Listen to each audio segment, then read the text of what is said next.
বিধায়ক নওশাদ সিদ্দিকী একের পর এক চমক দিয়েই চলেছে।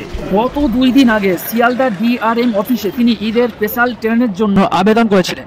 বিধায়ক নওশাদ সিদ্দিকীর আবেদনের ভিত্তিতে এবং শিয়ালদা ডিআরএম অফিসে সাক্ষাতের পরেই ঈদের জন্য স্পেশাল ট্রেনের ব্যবস্থা রেল কর্তৃপক্ষ করেছিলেন।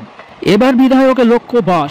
ঈদ উপলক্ষে অতিরিক্ত ট্রেন আবেদনের পর রাজ্যের পরিবহন মন্ত্রীকে অতিরিক্ত বাস চালানোর আবেদন করলেন বিধায়ক নওশাদ সিদ্দিকী। আজকে পশ্চিমবঙ্গ সরকারের ট্রান্সপোর্ট ডিপার্টমেন্টের মাননীয় মন্ত্রীর কাছে আবেদন করলাম ঈদ উপলক্ষে আমাদের রাজ্যে স্পেশাল কিছু বাস পরিষেবা দেওয়ার জন্য।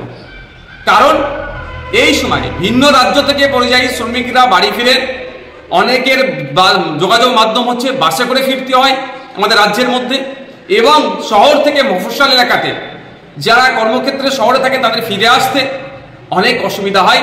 এই সময়ে পর্যাপ্ত পরিমাণে বাস থাকে না, গ্যাদারিং বেশি হয়, ফলে নিত্যযাত্রী যারা প্রতিনিয়ত যারা যাতায়াত করেন তাদেরও অসুবিধা হয়, এবং ঈদের জন্য স্পেশালি যারা বাড়ি ফিরতে যান তাদেরকে অনেক ঠেলাঠেলি করে ভিড় বাসে উঠতে হয়। আমি রাজ্যের মাননীয় পরিবহন মন্ত্রীর কাছে আবেদন করেছি যাতে নতুন বাস নামানো যায় ঈদ উপলক্ষে, দক্ষিণবঙ্গ থেকে উত্তরবঙ্গের যে যাতায়াতের মাধ্যম যে বাস রুট যেটা আছে আরও বাড়ানোর জন্য, এবং শহর থেকে মফস্বল এলাকাও বাস বাড়ানোর জন্য। এই বাস বাড়ালে একদিকে যেমন যাত্রী পরিষেবা দেওয়া হবে, এই মানুষজনদেরকে যেমন পরিষেবা পাবেন, সাথে সাথে পশ্চিমবাংলার অর্থনীতির চাকাটা হলো একটু হলেও ঘুরবে। কারণ যাত্রী পরিষেবা দিলেই যে ভাড়াটা আসবে সেটা ট্রান্সপোর্ট ডিপার্টমেন্ট পাবে তথা রাজ্য কোষাগারে যাবে।